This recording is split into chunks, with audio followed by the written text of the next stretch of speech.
Most people simply can't grasp that affluent countries like Japan, Germany, Italy, Spain, and Greece could lose up to half of their population in 50 years. However, that is approximately what the clear trends in births and deaths suggest. There are a number of potential and likely solutions to the aging crisis in the developed world. First, higher immigration from cultures with higher birth rates, as has occurred in the United States and parts of Europe and Australia and New Zealand. Second, more births through subsidized childcare, as in Scandinavia and Northern Europe, or through cultural and corporate support for women who work and have kids, meaning ample corporate, subsidized, and private childcare and support from husbands in sharing the task, as we see more in the United States. Third, an aging revolution, wherein people in developed countries not only live much longer, but are productive and work until they are much older. If life expectancy advances as much in the next 4 decades as it did between the 1930s and 1960s, it could extend toward 100 or higher in life expectancy. Peak spending and productivity could come well into the early 60s, with retirement in the mid-80s. Life expectancy could advance more than that, given the potential of biotechnology, nanotechnology, and robotics. Fourth, advances in fertility that allow people who live longer to have babies later and hence to have more children over their lifetimes on average. An affluent society like ours needs about 2.1 births per household just to replace itself over time. The replacement level is slightly higher in emerging countries due to higher mortality rates. The lowest birth rates today are in places like Hong Kong at 1.0, Singapore at 1.08, and Taiwan at 1.13. Japan is at 1.25, Germany 1.41, and Russia 1.40. Italy, Greece, and Spain are all around 1.3. In Scandinavia, where there is strong state support for paid maternity leave and childcare, birth rates are 1.70 to 1.85 per household. England is also stronger at 1.70. France and Australia are at 1.75, and New Zealand is at 2.01. Canada is much weaker than the United States and Northern Europe at 1.55, but Western Canada is much stronger. The United States is actually the strongest at 2.10 due to a culture rather than a government that supports working women and high immigration from Mexico and South America, countries with higher birth rates on average.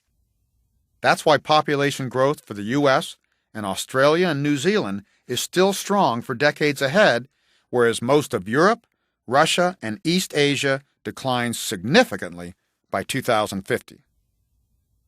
Declining population is disastrous for a country, as innovation declines well before economic trends, and you just can't have an economy where most people are in a nursing home.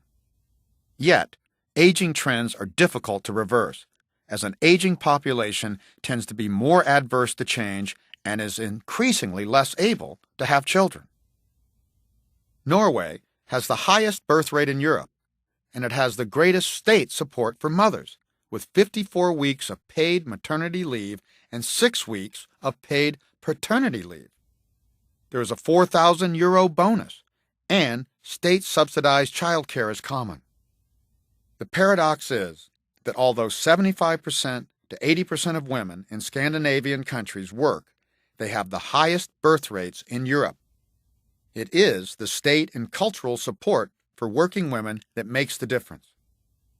A 2006 Eurobarometer survey by the European Commission showed that the average woman desires to have 2.36 kids. That is perfect, since it allows for replacement and mild growth over time. However, urban society makes it difficult for women to do so with rising burdens of work and childcare. Contrast Norway with Italy, in which only 50% of the women work, but the birth rate is 1.30.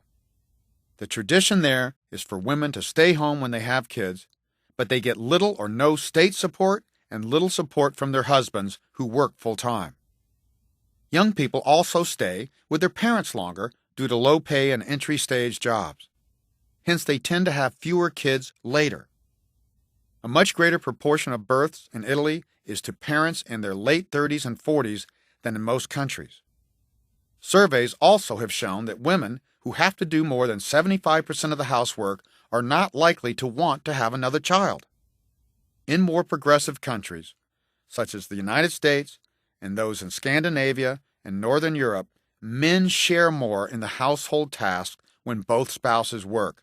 That makes it feasible to have an extra kid. Hence, there are two models that work for supporting more children in affluent urban societies. The Northern European model, with strong state and husband support for the wife, and the laissez-faire U.S. system, wherein private companies and the husband provide more support. The paradox, again, is that countries with a higher percentage of women working have higher birth rates than those with a lower percentage. However, the women need help and support to achieve that, and it is a worthwhile investment. Investment in immigration is a solution less likely to be embraced, with perhaps some exceptions in countries like Australia. The reason is simply that affluent countries, especially the United States, have already seen strong immigration trends for decades in this unprecedented boom, which is causing a backlash from lower-level workers who fear competition over jobs and also a broader cultural backlash.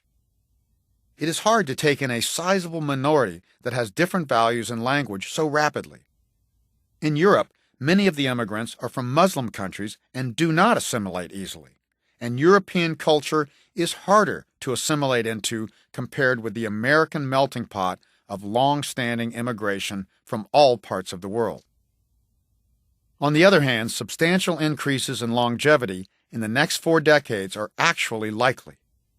Increasing lifespans come both from medical advances and from higher standards of living.